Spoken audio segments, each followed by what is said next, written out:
Hey y'all, so we're gonna jump right into how I made this bubble coat, puffer jacket or whatever. So I have a deconstructed shirt that I bought at like Five Below. I just took it apart just so I can use it for its pieces. I used the bodice front and I also used the sleeve that I have labeled back and front because the back is normally a little longer than the front. Then you're just gonna have your materials, which is a zipper, your main fabric, your lining fabric, paper to make your pattern on. You also need batting or polyfill or whatever the case is. I use batting, pins, scissors, regular sewing materials. So anyway, just lay your bodice front, and this is very simple. Lay your bodice folded in half onto a sheet of paper, and you're just going to trace it. Now I made a couple modifications, nothing major, just to appease me. I made my my pattern about an inch and a half bigger because I didn't want my coat to be fitted. I also added, I think, a half an inch to my sleeve just to make it a little wider. And I also did it, I don't think I added, no. Yes, I did. I did add some seam allowance to my shoulder as well. And so one measurement that you do want to make sure that you take, you want to make sure that your center front and your center back is the length of the zipper. So I think my zipper was about 20 inches. So you see I added a piece of paper to the bottom to make sure that my pattern matched my zipper. Now, one of the things that I learned in school was that you have to put a back pleat in your lining fabric. So I'm using this one fabric to act as all of my patterns, which is the fast and cheap way to do it, but whatever, it's for me. So, hey. So I just added an inch to the neckline of the pattern and just blended that line at a slant to my pattern. Very simple, very easy, and that acts as your back pleat. So anyway, after you cut out all your pieces and your lining, your main fabric, and your batting, you want to create the lines that you want to use in this quilting method. And so I did those lines, didn't really like it. So I tried to do some vertical lines just to be different and just to make it look a little bit, just to appease myself. And I kind of liked it this way. It wasn't too much work. It wasn't like a lot of sewing. It was, but this was a little bit faster because the spaces was bigger. So you just want to pin your fabric on the opposite side of the batting, and then like I'm showing you in the bottom left corner, you're just going to sew a straight stitch along those lines. And yeah, it's very tedious. Like, this jacket took me a while to complete because it's such a tedious project. Anyway, so after you have all your pieces, you should have 2 fronts, a back, and 2 sleeves in your lining and your main fabric. So at this point, I was like, I want a pocket. I always put my hands in my pocket. So right now, I just finessed this pocket. I should have made a perfect circle and went from there, but I didn't. So right now, I'm just finessing it. I circled around my hand, as you saw, and I cut out 4 of those pieces, and I used the gray fabric to be an accent as my entryway. So you're going to cut out 4 pieces. You're going to pin 2 of them together, sew it right sides to right sides, and you're going to sew around the side seam and the circular edge, not the straight edge at the top. After you sew it and turn it inside out, you're going to use the accent fabric as bias tape. You do that so that it has a nice clean edge on the inside and on the outside. And so it's, we like clean edges over here, you feel me?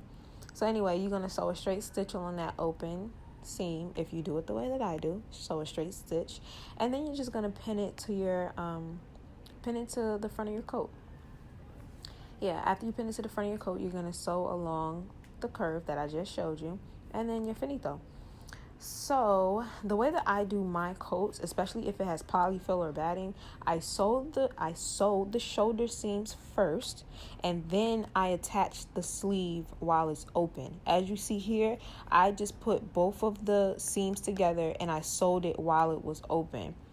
And then after doing that, I'll just show you. It's hard to explain. But you're just going to kind of manipulate it so that it lays properly. And as you can see, it's starting to look like a coat now. It's taking the shape of a coat. And so when you want to match up your underarm seams and then just pin, you know what I mean? And you can see it takes this like a right angle shape. When you sew it, you don't want it to be in that right angle shape. as I'm showing you in the bottom right corner this time, you want to sew it completely straight. If you sew it in the right angle shape and you lift your arm, you're going to rip that seam. But when you sew it straight, it'll you'll be perfect. You'll be fine. So I do it this way just so it's not so stubborn. So anyway, next I decided I need a collar so that it doesn't look weird. I just took that measurement and I just cut out I don't remember what the measurement was, but I took the measurement and I just cut out a piece. I sewed those two the two side edges. I'm bad at explaining stuff, I'm sorry. But I just sewed those two edges that I showed you. After I sewed it, I flipped it inside out. I trimmed it too because it was just a little too long for my liking. And yeah, I attached it. I didn't sew it because I liked, if I can go to the machine and do multiple things at one time, that's just the type of person I am. I don't like to have to go to the machine, sew one thing, come back, sew another thing. So I just pinned my collar in place and then I sewed it once I sewed my lining. So you're just going to pin your collar in place, and then the next thing I am going to do is attach my lining. Now at this point, I also should have put my zipper in place, but I forgot to do that at this point. Like a damn idiot. But anyway, so I put my lining on and it fits great. And just like I'm showing you up here, my collar is sandwiched in between my jacket and in between my lining. So I'm just taking that extra time to make sure it's straight, make sure it's in place, make sure, the edges line up and everything. And you want to do that, especially if you didn't sew it down and you only have it pinned. And it works perfectly. You just have to take your time, and make sure that back pleat is there.